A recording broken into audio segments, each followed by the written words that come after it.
Faka fini kalite jumɛn don? Bilenman don. O tuma ni orojoni nin b'i bolo ala ta kɔfɛ n b'a kɛ cogo di o bɛ bɔ i ka ko kɔnɔ?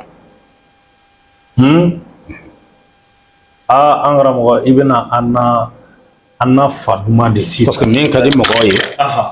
kari n bɛna su na sini o k'a sɔrɔ wala mɔgɔw b'a la ka girin nɔfɛ fan bɛɛ kɛra wari ye o ye kalo de ye. N m'a fɔ a tɛ yen mɛ ne ka hakɛ la ka nin bɛna bi sini o k'a sɔrɔ e tilala wariko la. N'o kuma ka sanu mina yɛrɛ sɔrɔ cogoya jumɛn na mɛ ka nin sɔrɔ kɔni ka gɛlɛya kɔni ba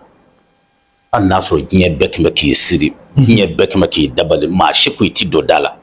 n'ala sɔnna ni nin bilali i kunna ala bɛ sɔn i ka ɲɛnamaya a bɛ falen kalo 3 mɛ kabi i b'a bila i kunna waati n'i talonna sɛbɛn n'i ye wari sɔrɔ sɛbɛn de y'a di o ko tɛ dɛ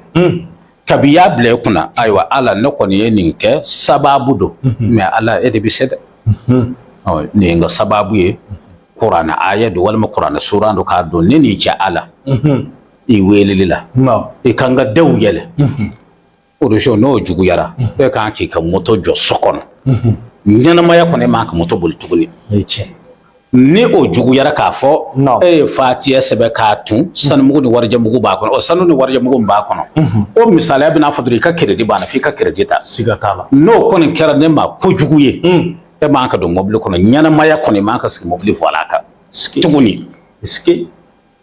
n'o kɛra kalon ye k'o sababu in man kɛ pewu